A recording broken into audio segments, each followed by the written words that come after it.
This is my third time presenting it because the previous 2 times my phone didn't record. Now, I'll be now showing you guys 2 clips from the Hong Kong protests. The first one being the police officers being attacked in the airport.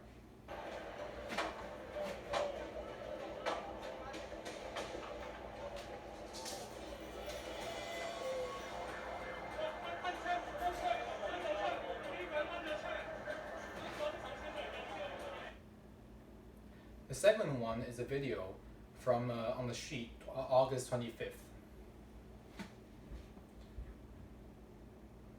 The video has no sound until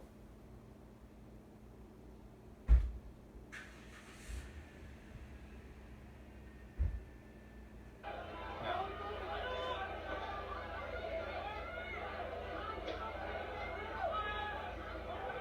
We start over here.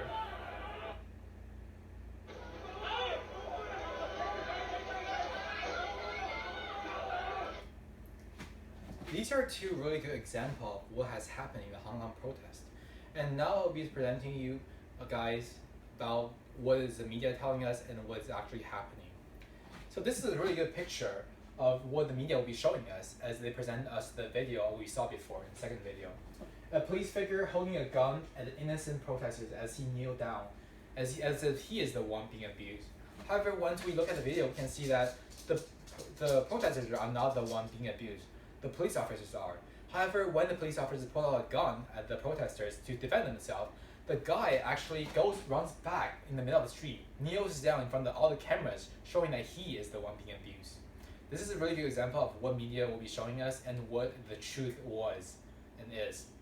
So in this whole video, in the whole CARtime, I'll be presenting you guys what has happened in the Hong Kong protest and the Hong Kong problem with the minimum amount of biases and the truth I'll be giving you guys.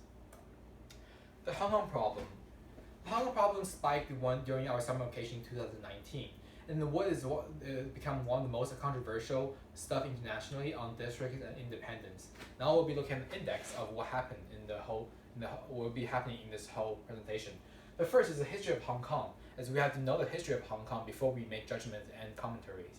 Second is the June 9th protest. The June 9th protest happened on June 9th, obviously, and it was one of the most important protests that happened during summer vacation. The third are 2 sides of the problem. Now, let's go take a look at it, shall we? A brief history of Hong Kong. So Hong Kong, as we know, was a British colony ever since 1898. During 1898, the Qing dynasty, which was the Chinese government back then, made a deal with the British as they will be renting Hong Kong to British as a port for 99 years. After 99 years, on 1997, British gave back Chinese government Hong Kong, as the Hong Kong has returned to China. And during the whole British occupation, the Queen actually appointed governor to Hong Kong, as it is the lord there and the governor there. Now, after the return of Hong Kong on 1997, a lot of things has happened. And so in order for China to respond to a district that has such a different political system as the communist China, they have came out with something called a one country, 2 system policy. The same policy actually has been implanted in Macau a few years ago, which Macau was a previously Portuguese colony. And when China takes back Macau, they implant this policy so that the mainland China has a better control over has a more friendly control over the local district, as they have very different crowd and very different legislative system. And in Hong Kong right now, they have their own election. They elect someone who's called chief executive. A chief executive is like a governor, but like obviously without the Queen stuff. And chief executive right now is Carrie Lam, and she's gonna be really important later on in this CARtime. And now, the voting people. Ever since the return of Hong Kong in 1997, Hong Kong problem has been one of the biggest controversies in the international community, and about it should be independent or not independent back to China. This is a very controversial state and province, as it is obviously once part of China before New China has been established, and was part of the British colony. All the British colonies that are being released as their independence or their going back to their own state has been a very big problem for all, such as India and Pakistan and other districts. So we'll be looking at this Hong Kong problem specifically today. So June 9th protest is one of the biggest spike of protests that happened during the summer. Is one of the benchmark of the Hong Kong problem. The Hong Kong protest is actually has 4 main points. First of all, the points being these 4 obviously. First, the protest against the failure of one country, two system policy, as they think that this policy is a very bad policy against the Hong Kong people, because the Chinese government indirectly control the Hong Kong citizens through the policy, and the policy which is supposed to be benefiting the Hong Kong people is failing right now. What's more, they protest against the Extradition Act, as that's the one we heard from the most. The Extradition Act we know as they're sending criminals back to China. However, let me explain to you guys the whole history behind it. So years ago, before the Hong Kong protests, there was this Hong Kong couple went to Taiwan, and during that time, the guy actually killed a girl in the hotel. And due to the lack of laws in Hong Kong and Taiwan, this guy was able to stay in Taiwan and free from the charge from the legal system in Hong Kong. This has later became a problem, and the legal council has decided to make a new law of the Extradition Act. So the biggest fear of this act is that Chinese government will be taking criminals, not criminals, people who they wanted from Hong Kong, taking them back to China without giving them a free trial.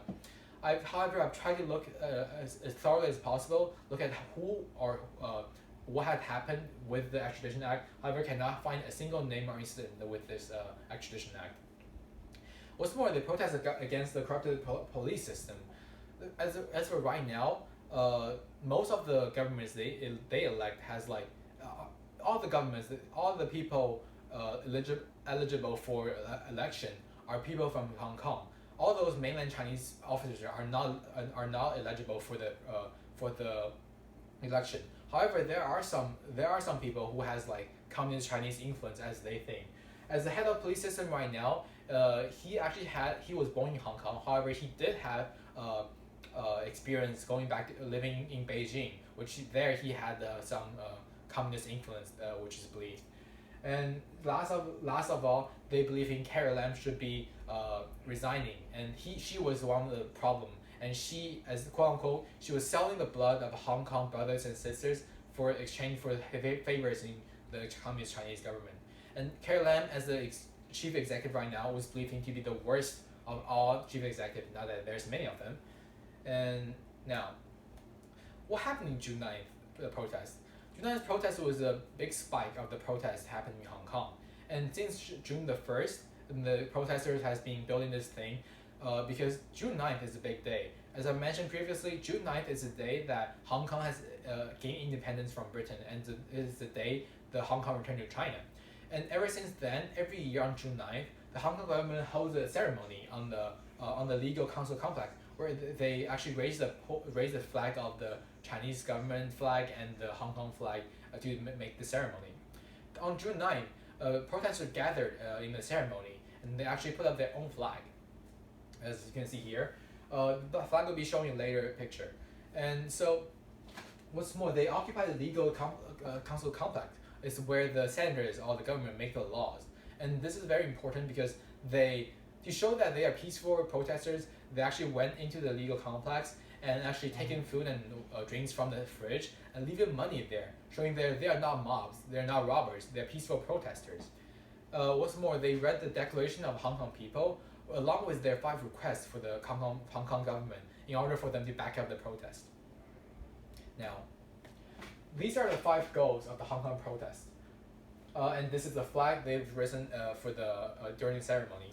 This flag, as a red part, signifies the blood they have shed on in order for them to change the policy and free themselves from the Chinese government.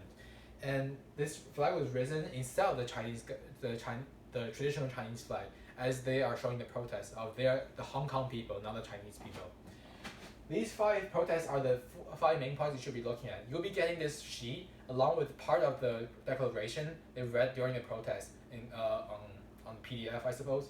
So these are the 5 requests they have. First of all, it's withdrawing the extradition bill, which they believe is one of the biggest problems with the Chinese occupation in Hong Kong. And second of all, is reacting to the proclamation of protests on June 9th and with the riots, because there was a debate on if this is a protest or a riot, because there were part of the protest was very peaceful. They take food, but they give them money. However, there were part of the protest which is completely really brutal, as we saw the video before. Now, the third one is withdrawing the criminal charges against the people who are being accused in the Extradition Act. As I said previously, we don't have any information on the names or like who was being accused. However, this will be addressed later. And fourth, thoroughly investigate the abuse of power in the police officers, as the Hong Kong people believe that the police officers in Hong Kong is the police system, the whole system itself is a complete chaos. They do not want anything to do with the whole system anymore. They want the whole reformation. They don't believe any part of the system, although even part of the police officers are the local Hong Kong people. Lastly, we look at the basically last one just says that they want CARtime to go away. They want CARtime to resign. Now let's move on to the two sides of what happened in the incident. Two sides of the protest. The first side being the Chinese side, the second side being the Western side. And as for right now, the Chinese side is the status quo right now, as the Chinese government after the protest has made a few changes to many changes to the system in Hong Kong.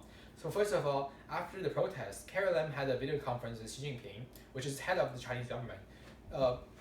They actually grant the Hong Kong protesters that they will be withdrawing the Extradition Act.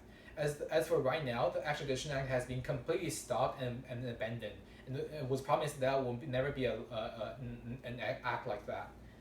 What's more, the CARtime has promised a lot of things, such as first of all, they will be inviting someone who is a renowned lawyer Lam, which has nothing to do with CARtime. They're not husband and wife. They just have the same last name. And they will be inviting lawyer Lam, which was a renowned lawyer in the protesters, even during the British occupation. They'll be inviting him as part of the council to oversee the legislative council as they make laws.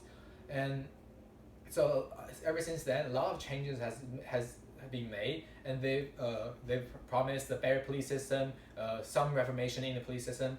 However, the Hong Kong protesters did not accept the deal, for they said that we will only back down if all our 5 goals were being met.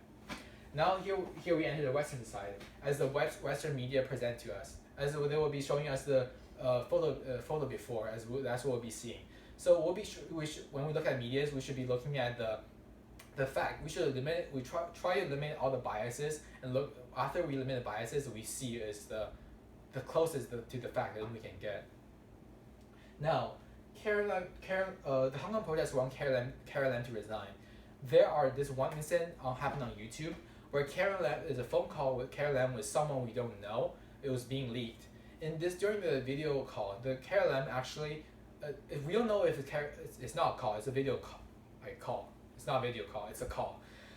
CARtime, it sounds like CARtime has said that if she had her own choice, she will resign right now to peace the anger from the Hong Kong citizens to the Chinese government, to peace out the anger. However, she had no choice. However, later on, a few days later, she actually had a public media conference saying that what happened was not true. So we don't know what actually has happened. That's with the information I can give it to you.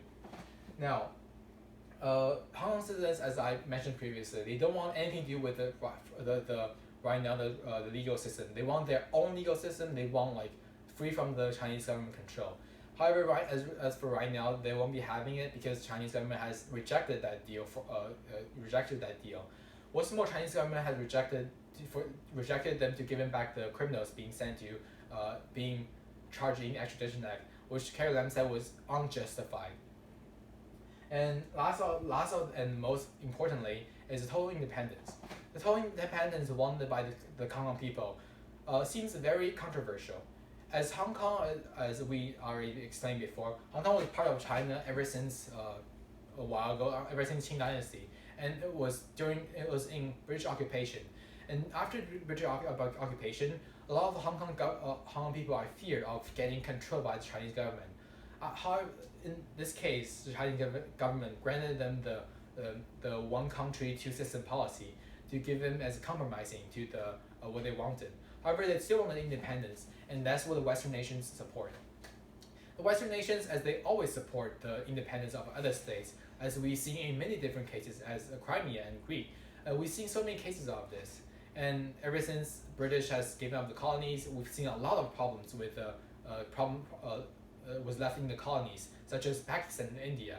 These problems has left by British colonization. However, we cannot blame everything on British because that has a lot to do with local governments too. And as for right now, the Chinese government obviously won't give back Hong Kong as was given their totally freedom, and it will not be quite possible for them to have their own independence, because even during British occupation, the Hong Kong has served as I would like to say a port and a tube through the closed communist China to the outside world. Even during then, they still have a lot of Chinese influence, so it won't be quite feasible for them to be a totally independent state. As for right now, what should be a takeaway for you guys is that as we look into the medias and what they be presenting to us, we should be looking at what is actually true. We should be trying to take out all the biases or the commentaries given during the media, what the media shows us, and that after that we get the whole truth or the closest to the truth we can get. So one of the reasons I did this topic was obviously it was really heated during the 2019 summer break, and I really like the subject. And most importantly, I would like to be educated in subjects like this because obviously China is my main country, my homeland, and so when I enter college, I really want to be educated with stuff like this, with political stuff, and so when people ask me, oh, what do you think about the Hong Kong problem, I won't be totally lost. And so I really think I will be facing this a lot enter college, because obviously as an international student and as someone who comes from a very different political system, this question will be asked to me a lot. And a takeaway for you guys is similar things will be happening to you guys. But instead of political stuff, will likely be instead of international politics with China, it will most likely be what party or what religion or gay stuff or stuff like that. So what big takeaway for you guys is to analyze the political stuff before you talk. One of my personal belief is that even if I don't know anything about the subject, I'd rather say I don't know than just giving a complete bunch of crap that doesn't make any sense. That would just be a whole embarrassment to myself. So the whole presentation for you guys is that until this slide, I've given all the information without any bias. And this is the only slide I've given any bias to it, because obviously as a Chinese person, I believe this is really good enough status quo. And their own election, their change to the legal system, and withdrawal of the Extradition Act is really appealing for the protesters, and which as I know, Hong Kong was part of China ever since a while ago, as 1,000 years ago. Hong Kong should stay as a part of China instead of being pushed away. And here's here's what Chinese media present to me when I did research. We had this whole report on this one guy seen in many protests around Hong Kong. This one white male giving money to the protesters, as he was believed to be part of CIA, trying to aggravate the protesters or have them go against the Chinese government. And as we've seen from other movies, American agents has trying to overthrow governments so many times. I believe that's quite truthful, because obviously United States has did a lot of spying on other nations, and so I do believe that's part of the Western occupation in Hong Kong against the Chinese government.